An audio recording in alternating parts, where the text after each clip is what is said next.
Rita Barberà va fer una intervenció que ha suscitat molta polèmica. Va ser a la nit, en el discurs de l'inici de les falles, el conegut com la Cridar, en què Barberà va demostrar un baix nivell de valencià, fent un discurs ple d'incorreccions i de frases inconexes. Almenys això és el que va semblar.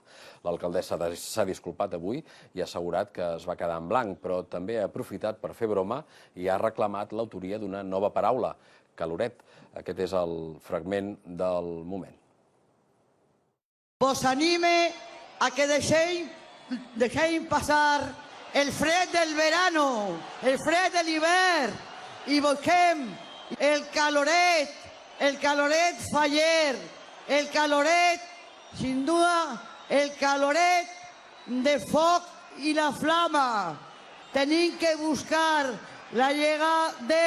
l'arribada de la festa fallera. ¿Qué me pasó? Pues que me quedé en blanco.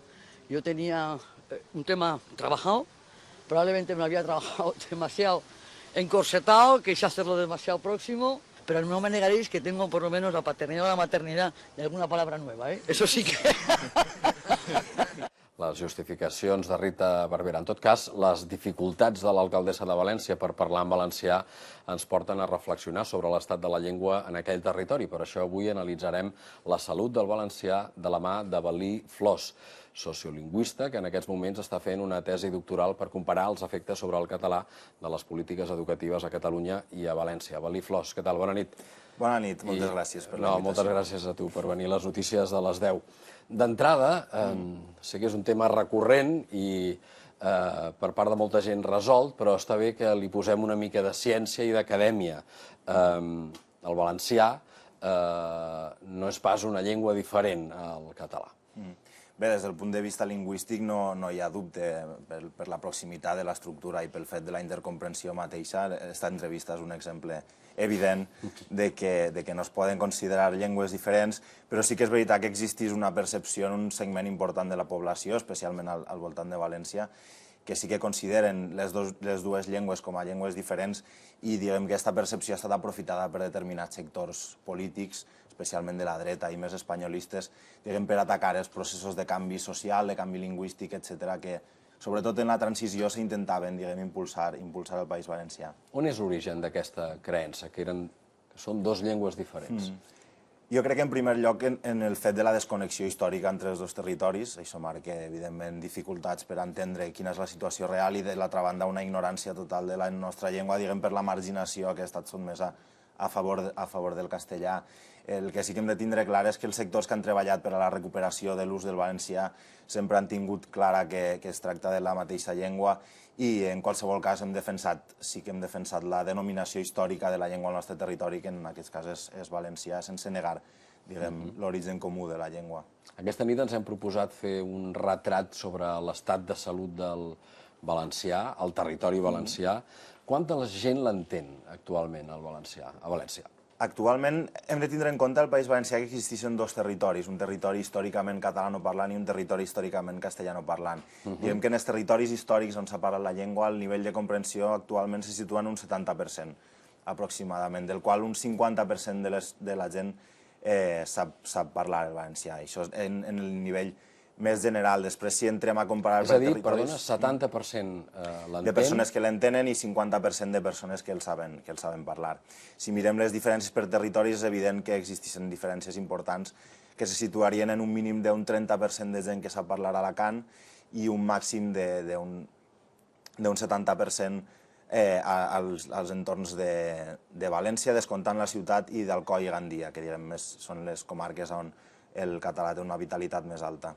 De què és indici aquesta diferència de percentatge entre uns territoris i d'altres? Posa encara les coses més difícils al valencià a València? Sí, bàsicament és indici que en les grans ciutats del país s'ha produït un procés de substitució lingüística del català pel castellà en un determinat moment de canvi social en què les classes que estan ascendint en el seu estatus passen al castellà i és un símptoma clar del pes demogràfic importantíssim de les ciutats com Alacant, Elx, València i després, en certa mesura, Castelló, que diguem que són el gran motor demogràfic del país i precisament als llocs on s'ha produït aquest procés de canvi sociolingüístic. En totes aquestes ciutats s'ha produït aquesta substitució de... Sí, el canvi és especialment fort a Alacant i a Elx, bastant rellevant a la ciutat de València, i a Castelló diguem que hi ha hagut una situació intermitja, però també en qualsevol cas important, i molts autors consideren que s'està produint en aquest moment un canvi sociolingüístic, una substitució lingüística en marxa a la ciutat. Aquí amb quins percentatges podríem parlar o fixar? Estaríem parlant, ara mateix l'ús del català a casa se situa en un 30% en el conjunt de les àrees catalanoparlants del País Valencià. Estaríem parlant d'un 15% a l'àrea d'Alacant, no a la ciutat seria fins i tot més baix que això, i de l'entorn d'un 60% d'ús del valencià a casa en les regions novament d'Alcoi i Gandia i de València, exceptuant la ciutat mateix de València. En canvi, en els àmbits rurals? En les ciutats mitjanes i en els entorns rurals la vitalitat del català s'ha mantingut més alta, però en qualsevol cas existeixen normes sociolingüístiques, normes d'ús que tendeixen a la marginació del català. En aquest sentit, per exemple, és rellevant que els usos a casa i en amics sempre, és a dir, en persones que coneixem i sabem que són catalanoparlants, se situen sempre per damunt de l'ús en botigues, per exemple, o en desconeguts, on l'ús del castellà sempre és més predominant. Perquè abans hem comentat quanta gent l'entén, quanta gent el parla, hem descobert que hi ha percentatges molt diferents en el territori, però que hi ha una mitjana del 70% i del 50%.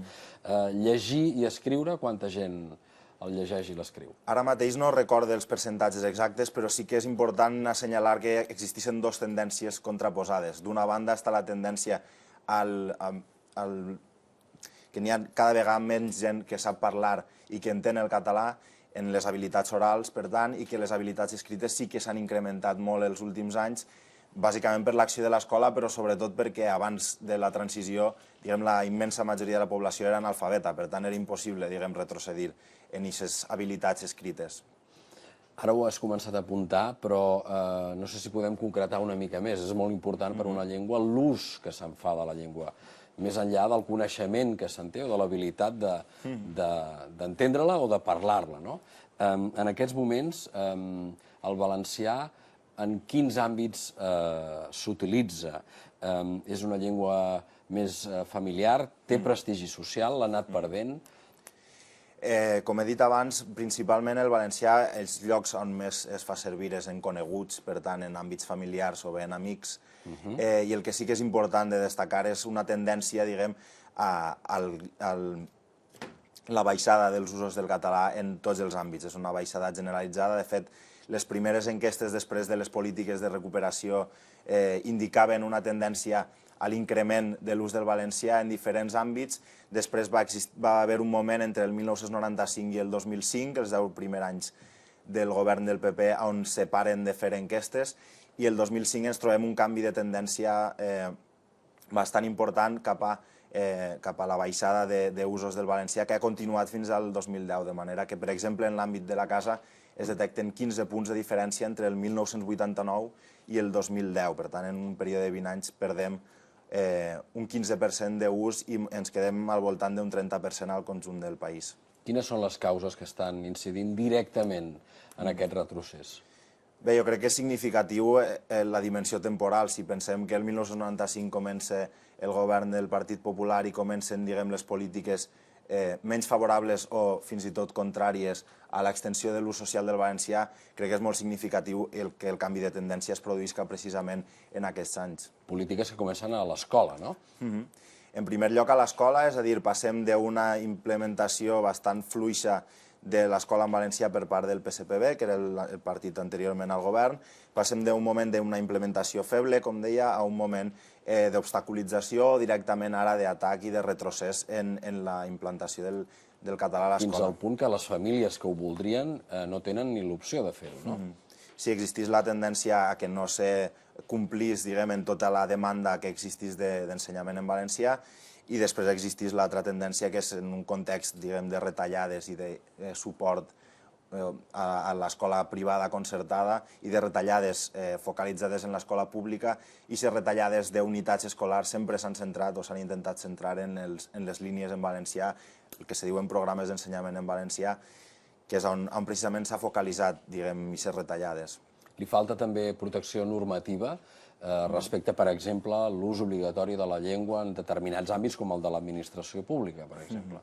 Sí, per exemple, mai s'ha implementat al País Valencià el principi de disponibilitat lingüística, que diu que els funcionaris públics i les persones que atenen o que estan en atenció al públic han de saber les dues llengües. És una cosa simplement per a protegir els drets lingüístics i equiparar els drets lingüístics dels catalanoparlants i els castellanoparlants. Per exemple, això no mai s'ha impulsat. I recentment un fet crucial també ha sigut el tancament de la radiotelevisió valenciana. Per tant, diguem que en els pocs àmbits que bàsicament eren l'escola i els mitjans de comunicació s'havien produït alguns avanços, diguem que anem cap enrere en lloc d'anar cap davant. Vostè és sociolingüista. Si això no es rectifica, si no hi ha un canvi de polítiques respecte al valencià, quin futur li espera a la llengua? De fet, si continuen les tendències que s'han detectat ara mateix, la situació per al valencià, evidentment, en el mitjà i llarg termini se complica bastant. Una estudiant de física de la Universitat de València, Clara Miralles, va fer un càlcul, un model matemàtic que establia que si les tendències continuaven com les que veiem ara mateix a les enquestes, el 2050 n'hi hauria menys d'un 10% de catalanoparlants habituals al País Valencià.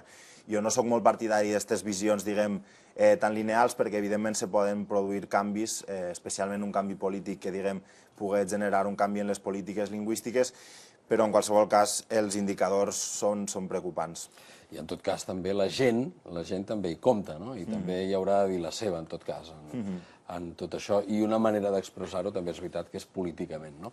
Avel·lí Flors, sociolingüista, coneixedor del tema que avui ens ha convocat, perquè en aquests moments justament està fent una tesi doctoral per comparar els efectes sobre el català de les polítiques educatives a Catalunya i a València. No sé si hi ha alguna cosa a dir respecte a les de Catalunya.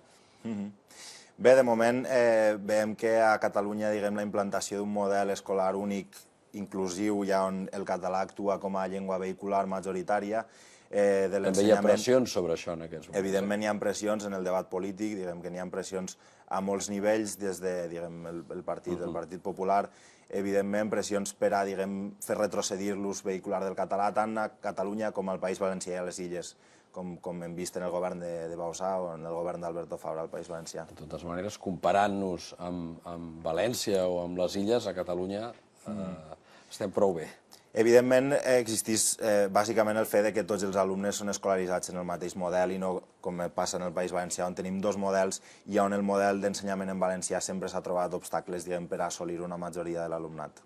Aquí veiem la importància de la normalització i de treballar en una sola comunitat educativa, que és el que s'ha fet sempre aquí a Catalunya. Avel·lí Flors, moltes gràcies per haver vingut aquesta nit a les notícies de les 10. Moltes gràcies a vosaltres. Ajudar-nos a entendre què està passant amb el català, amb el valencià, que és una altra manera de dir el mateix a València. Bona nit i fins una altra. Bona nit, moltes gràcies.